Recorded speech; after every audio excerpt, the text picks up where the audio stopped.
Hello Hiriyur, ಇನ್ನೇನು school exam ಮುಗಿತಾ ಬಂತು, ಸಮ್ಮರ್ ಸ್ಟಾರ್ಟ್ ಆಯಿತು. ಹೇಗಪ್ಪ 2 ಮಂತ್ಸ್ ಮಕ್ಕಳನ್ನ ಮನೇಲಿ ಮೇಂಟೈನ್ ಮಾಡೋದು ಅಂತ ತಲೆ ಕೆಡಿಸ್ಕೋತಿದ್ದೀರಾ? ಈಗ ಅದ್ರ ಬಗ್ಗೆ ಯೋಚನೆ ಮಾಡಬೇಡಿ. ಯಾಕಂದರೆ ನಮ್ಮ ಹಿರಿಯೂರಿನ ರಾಕ್ ಡ್ಯಾನ್ಸಸ್ ಕ್ರೀ ಅವರು ಸಮ್ಮರ್ ಕ್ಯಾಂಪ್ನ ಸ್ಟಾರ್ಟ್ ಮಾಡ್ತಾ ಇದ್ದಾರೆ. ಈ ಸಮ್ಮರ್ ಕ್ಯಾಂಪಲ್ಲಿ 20+ ಆ್ಯಕ್ಟಿವಿಟೀಸ್ ಇರ್ತವೆ. For example dance, drawing, swimming, outdoor and indoor games, drama, gymnastic. ಈಗಾಗಲೇ ಇವರು 6 to 7 ಇಯರ್ಸಿಂದ ಸಮ್ಮರ್ ಕ್ಯಾಂಪ್ನ ಸಕ್ಸಸ್ಫುಲಿ ಕಂಪ್ಲೀಟ್ ಮಾಡ್ಕೊಂಡು ಬಂದಿದ್ದಾರೆ. ಮತ್ತಿನ್ನೂ ಯಾಕೆ ತಡ ಮಾಡ್ತಾ ಇದ್ದೀರಾ? ಈಗಾಗಲೇ ಅಡ್ಮಿಷನ್ ಸ್ಟಾರ್ಟ್ ಮಾಡಿದ್ದಾರೆ. ಬೇಗ ನಿಮ್ಮ ಮಕ್ಕಳನ್ನ ಅಡ್ಮಿಷನ್ ಮಾಡಿಸಿ. ಇದೇ ಏಪ್ರಿಲ್ 6 ಸಮ್ಮರ್ ಕ್ಯಾಂಪ್ ಸ್ಟಾರ್ಟ್ ಆಗ್ತಾ ಇದೆ. ಈ ಕ್ಯಾಂಪ್ ಬಂದು ಮಾರ್ನಿಂಗ್ 9 ಸ್ಟಾರ್ಟ್ ಆಗುತ್ತೆ. ಏಜ್ ಲಿಮಿಟ್ ಬಂದು ಎಬೋವ್ 3 ಇಯರ್ಸ್ ಆಗಿರುತ್ತೆ.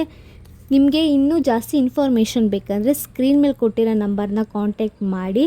ಇದ್ರ ಲೊಕೇಶನ್ ಬಂದು ಉಳಿಯಾರ್ ರೋಡ್, ಸುಗ್ಗಿ ಕಾಂಪ್ಲೆಕ್ಸ್ ಆಪೋಸಿಟ್ ಮಯೂರ ಹೋಟೆಲ್ ಪಕ್ಕ. ನಿಮಗೆ ಈ ರೀಲ್ಸ್ ಇಷ್ಟ ಆದರೆ ಲೈಕ್ ಮಾಡಿ, ಶೇರ್ ಮಾಡಿ, ಕಾಮೆಂಟ್ ಮಾಡಿ. ಹಾಗೆ ನಿಮ್ಮ ಫ್ಯಾಮಿಲಿ ಫ್ರೆಂಡ್ಸ್ಗೆಲ್ಲರಿಗೂ ಈ ರೀಲ್ನ ಶೇರ್ ಮಾಡಿ. Thank you for watching.